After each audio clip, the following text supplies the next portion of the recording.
Le guide de l'auto, une présentation des huiles moteurs Total Énergie et par Anti-Rouille Métropolitain, recommandé par CAA Québec. Aujourd'hui, la camionnette taille intermédiaire Ford Ranger. On sait que Ford domine véritablement le marché des camionnettes pleine grandeur, évidemment avec la série F, ses nombreuses déclinaisons. C'est le véhicule le plus vendu au Canada du moins, mais c'est loin d'être le cas pour ce qui est du Ranger en ce qui a trait à son positionnement justement dans le marché. Bien absolument. Puis on sait que Ford avait relancé la camionnette Ranger après l'avoir abandonnée en 2011, constatant le succès des Colorado Canyon notamment. On est revenu à la charge avec un véhicule dont la gamme n'était pas aussi complète que ce que proposait General Motors ou Toyota. Et depuis ce temps, oui, on a connu un certain succès, mais les ventes se sont vite déclinées, surtout au Canada.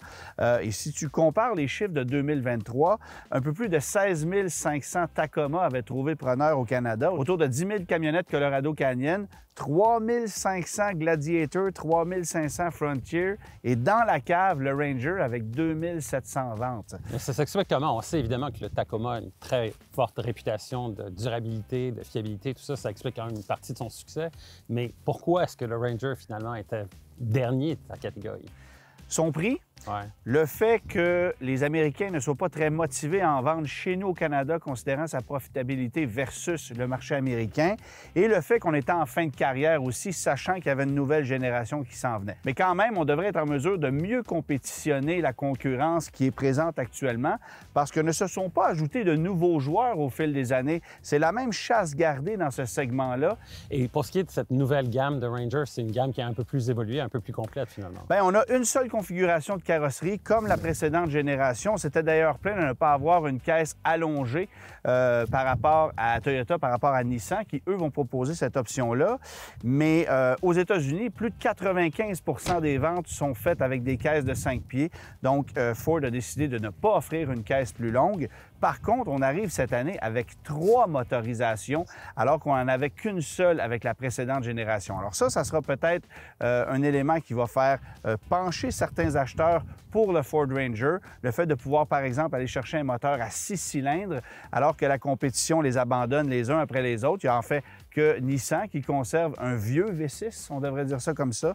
Alors Ford arrive avec des moteurs à 6 cylindres, avec une camionnette qui est plus moderne aussi, qui est encore plus solide, un habitacle qui est plus confortable, qui est plus à jour sur le plan esthétique et technologique. Alors ça risque d'attirer plusieurs acheteurs parce qu'il y a certains joueurs dans le segment qui ont déjà commencé à vieillir. Alors, le véhicule qu'on a ici, évidemment, c'est la version Lariat avec suspension FX4 et aussi le moteur 4 cylindres 2,3 litres turbo. Ouais. Au programme conduite hors route et aussi essai de remorquage, entre autres.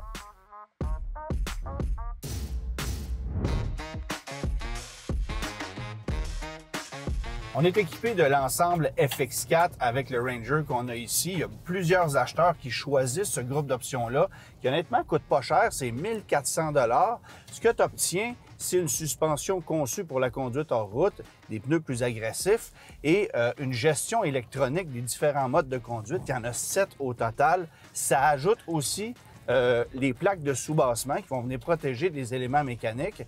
Mais 7 modes de conduite sur ce véhicule-là, un pour le sable, un pour la roche, la boue, c'est peut-être un peu excessif. Oui, effectivement, parce que quand tu regardes, il y a plusieurs véhicules concurrents, pas nécessairement dans ce créneau-là, mais aussi dans les VUS. Il va y avoir un mode off-road, par exemple, tout simplement. Et les ordinateurs vont ajuster en fonction du terrain sur lequel le véhicule évolue. Mais ici, ça te demande de deviner un petit peu quel va être le réglage le plus approprié pour les circonstances.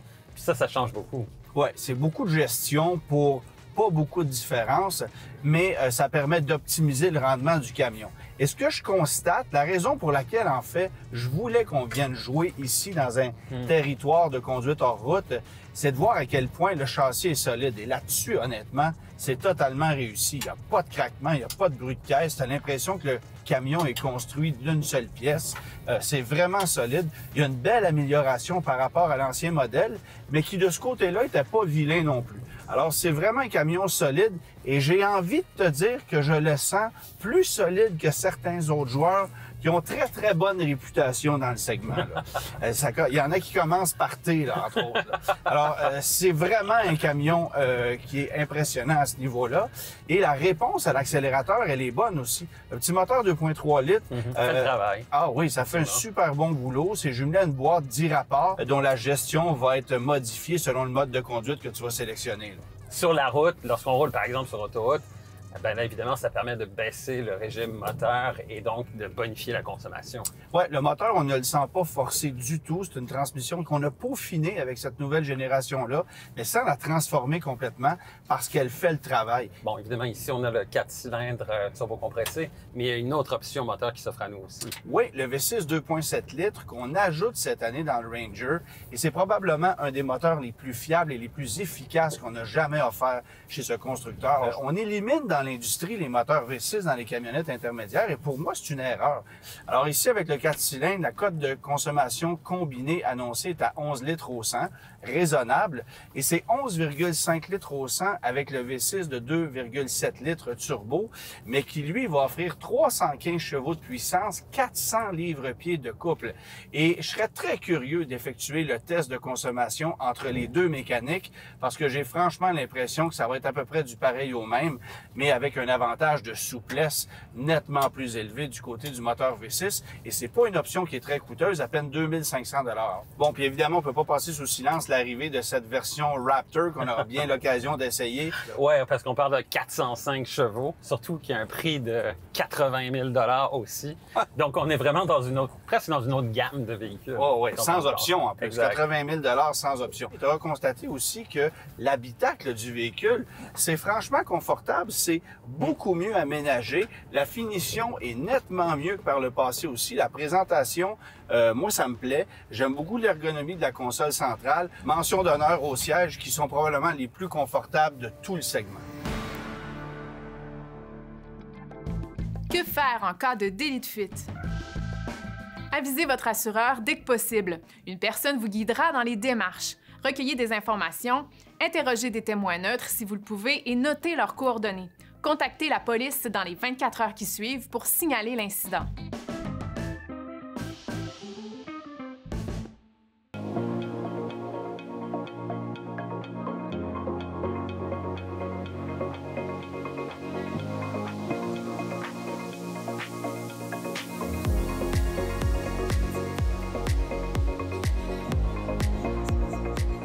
Alors, en ce moment, la charge que l'on tracte derrière nous pèse 7100 livres.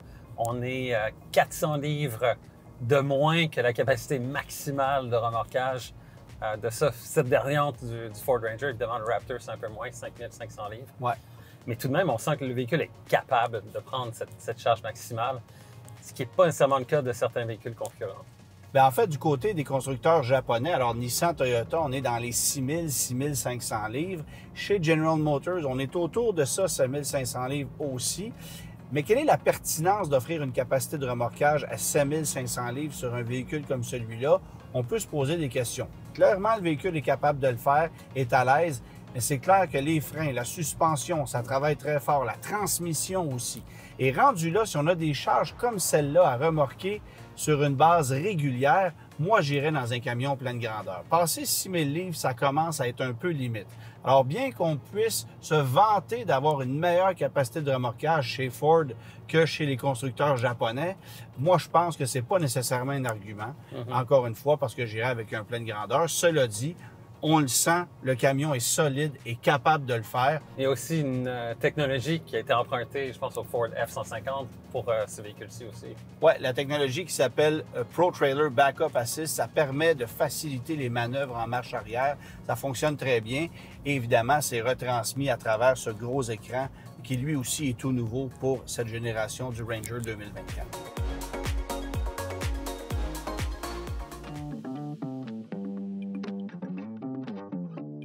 Il fut une époque, Hugo, où avoir des outils à la maison, ça nécessitait de posséder un compresseur parce que c'était des outils à air. Mais là, des outils à batterie prennent de plus en plus d'espace. Oui, les outils à batterie sont de plus en plus puissants. OK. On n'a pas besoin d'acheter un compresseur, des boyaux, des coupleurs et ainsi de suite. Donc, les gens vont de plus en plus vers les outils à batterie. Par exemple, on a une clé à choc qui est plus puissante à batterie que pneumatique. Donc, c'est plus un problème, la force. En plus, il y a toujours de nouveaux outils qui arrivent.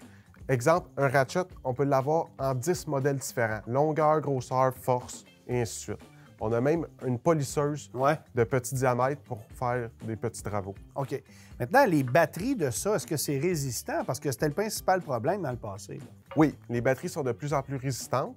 En plus, ils ont différentes forces selon l'outil qu'on utilise. Le temps de recharge aussi s'améliore beaucoup. Ah oui? Selon la force de la batterie, on est entre 30 minutes et 60 minutes de charge. Donc, lorsqu'on utilise une batterie, on n'a pas le temps de la décharger que l'autre est prête. Et les gens qui ont des unités mobiles, qui vont sur la route réparer des véhicules, des camions lourds, adorent ça. On n'a pas besoin de faire fonctionner le compresseur dans l'unité de service. Merci, Hugo.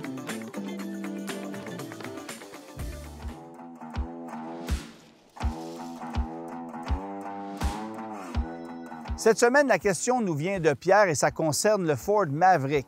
Il est propriétaire d'un Maverick XLT 2022 en version hybride qu'il a payé un peu plus de 28 000 et mentionne que pour obtenir l'équivalent aujourd'hui, ça coûte plus de 40 000 se demande comment on justifie chez Ford une telle hausse de prix. Bien, effectivement, Pierre, le Ford Maverick est un véhicule dont les prix ont explosé. On le vendait à moins de 24 000 en prix d'entrée lors de son arrivée sur le marché canadien. Et aujourd'hui, le prix d'entrée d'une version hybride de base, c'est 35 895 Alors, chez Ford, on s'est bien rendu compte que la motorisation hybride était beaucoup plus en demande. Chez nous, on l'offrait au compte-gouttes. On perdait des sous en vendant ce véhicule-là sur le marché canadien par rapport au marché américain qui a accaparé la très, très grande majorité de la production, si bien qu'on a décidé d'inverser les rôles. Aujourd'hui, c'est le modèle régulier à moteur 2 litres turbo et 4 roues motrices qui fait office de modèle de base. La version hybride à roues motrices avant est une option sans frais sur le modèle XL, mais vous allez débourser quelques centaines de dollars supplémentaires pour accéder à cette mécanique-là sur les autres versions. Alors, stratégie assez particulière de la part de Ford et ça explique pourquoi les versions comme la vôtre valent aujourd'hui leur pesant d'or sur le marché d'occasion. Vous pourriez revendre votre camion plus cher que vous l'avez payé en 2022 et c'est un produit franchement convaincant et ça prouve encore une fois que Ford n'a que très peu de volonté à vendre ce genre de produit-là sur le marché canadien en raison, encore une fois, de la faiblesse de notre dollar.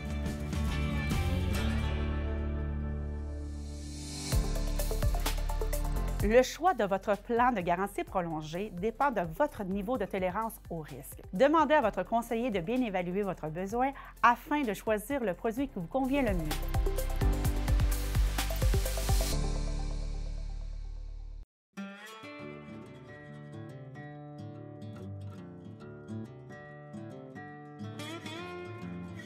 Lorsqu'on se procure une camionnette comme le Ford Ranger, on ajoute souvent des accessoires comme un couvercle de caisse ou encore des marchepieds. Est-ce que ces éléments-là sont aussi couverts par la police d'assurance auto? Quand on a une police d'assurance tout risque, bien, le nom l'indique, tout est couvert et ça comprend les équipements qui sont attachés de façon permanente au véhicule. Un couvercle de caisse, par exemple, ou encore un coffre de toit qui serait d'utilisation saisonnière serait couvert également. Ce qui est dans l'habitacle, qui est lié directement à l'utilisation du véhicule, comme un siège d'appoint pour enfants, est également couvert par la police. Par contre, les éléments qu'on va mettre dans le coffre de toit ou dans le coffre du véhicule, eux, ça va être l'assurance habitation qui va les couvrir. Ce qui est toujours très important, c'est de déclarer la valeur totale du véhicule, y compris les accessoires qu'on a ajoutés, parce que c'est elle qui sert à déterminer le calcul de la prime. Alors, si on se trompe ou qu'on omet des éléments, on risque d'avoir une indemnité réduite ou encore carrément annulée en cas de sinistre. Alors, ce que les automobilistes peuvent faire, c'est d'appeler un agent d'assurance à des assurances automobiles et habitation CA Québec pour avoir plus de détails sur les couvertures complètes.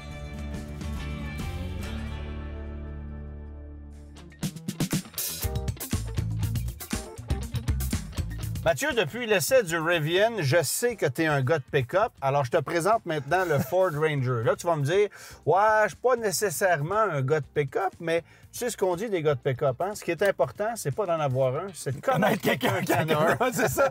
Ah, c'est intéressant. Mais ce que je remarque, c'est que dans cette gamme de véhicules-là, les pick-up, les camionnettes, bien, on a maintenant toutes les options qu'on retrouvait avant dans les voitures, voire voitures haut de gamme. Ils n'ont pas à pâlir devant la technologie qu'on retrouve ailleurs. Même dans certains cas, la technologie est encore plus évoluée parce qu'on va embarquer des technologies liées à la propulsion 4 roues, des fois seulement 2 roues, avec les systèmes aussi de remorque. C'est super intéressant.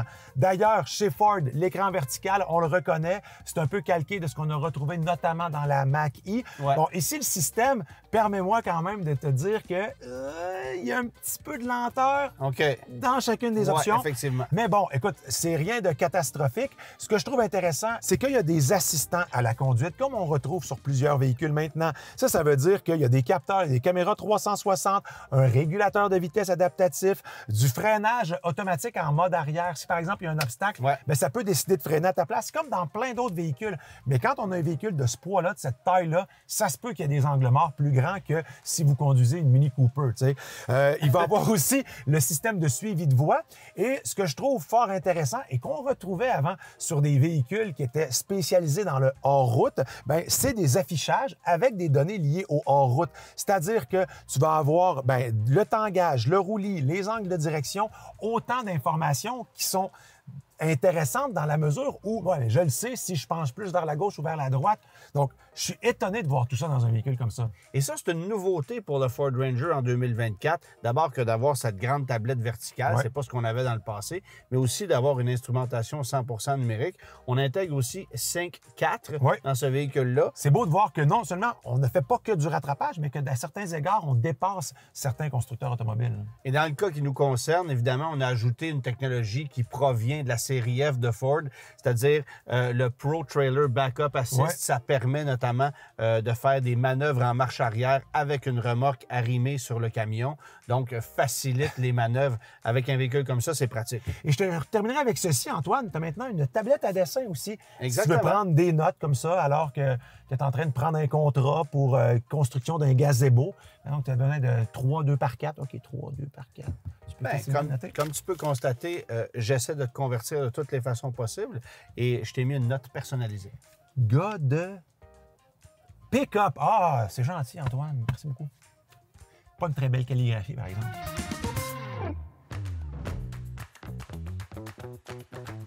Comme vous le savez, le Ford Ranger au Canada n'est pas disponible en version à 2 roues motrices. Ça fait donc grimper la facture du modèle d'entrée de gamme. Vous allez voir que l'échelle de prix est quand même assez salée. 44 065 $ pour une version XL de base, jusqu'à 80 140 $ pour une version Raptor. Avant option, bien sûr.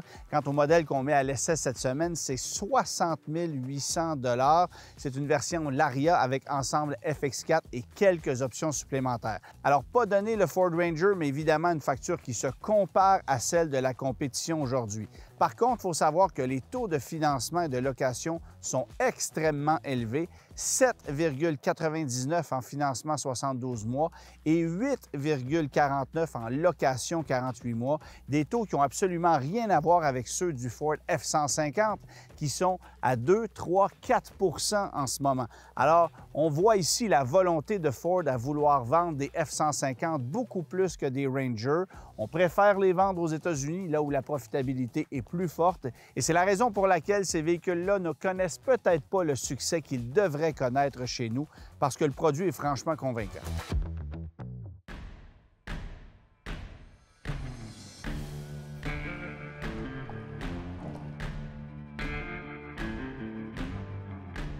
Alors, au final, je pense qu'on a bien aimé le comportement routier, le fait que ce soit une camionnette vraiment moderne. Et c'est rare qu'on dise ça d'un produit Ford, mais celui-ci a véritablement un avantage côté consommation par rapport au Rigo. Bien, côté consommation, surtout par rapport au Chevrolet Colorado qui déçoit à ce niveau-là. On l'avait constaté, toi et moi, lorsqu'on en avait fait l'essai à l'émission cette année. Mais le moteur 2,3 litres turbo, c'est un moteur qui a fait ses preuves. On sait qu'il est fiable, qu'il est efficace, il offre un bon rendement. Et en le comparant même au nouveau moteur 2.4 chez Toyota avec le Tacoma, on se rend compte qu'on a un bel avantage ici. Alors ça, c'est une belle surprise chez Ford. Et tu l'as dit, c'est un camion qui est solide, qui a un beau comportement, qui a un habitacle feu feutré, très confortable, très moderne. Ça fait changement du modèle de précédente génération qui commençait à tirer de la patte, là. Mais il faut s'habituer à l'idée qu'on a un Ford Ranger qui a un prix de 60 000 $. C'est vraiment un prix très élevé. Et c'est loin d'être le plus cher parce qu'on sait que le Raptor est à plus de 80 000 $. Et effectivement, ça peut sembler très cher pour un véhicule comme celui-là. Et c'était le cas dans le passé. Le Ranger était un camion qui, en proportion, coûtait plus cher que la compétition. Mais toute la compétition s'est ajustée, s'est mise en niveau, si bien qu'aujourd'hui, on n'est pas plus cher que la concurrence. Alors, c'est un autre point qui va faire en sorte que la clientèle va s'intéresser davantage au Ranger que par le passé, où on n'était pas du tout dedans en matière de prix, alors que là, on est nez à nez avec la compétition. Et l'autre avantage aussi du Ford Ranger, c'est la possibilité de pouvoir compter sur 2 moteurs V6, dont le moteur V6 turbo de 2,7 litres, qui, lui, nous semble particulièrement intéressant. Absolument.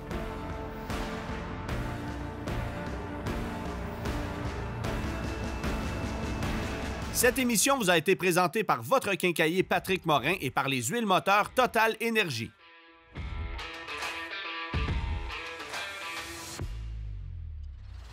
La semaine prochaine à l'émission, on vous présente un Hyundai Santa Fe, cette fois très fort en personnalité. Un épisode à ne pas manquer.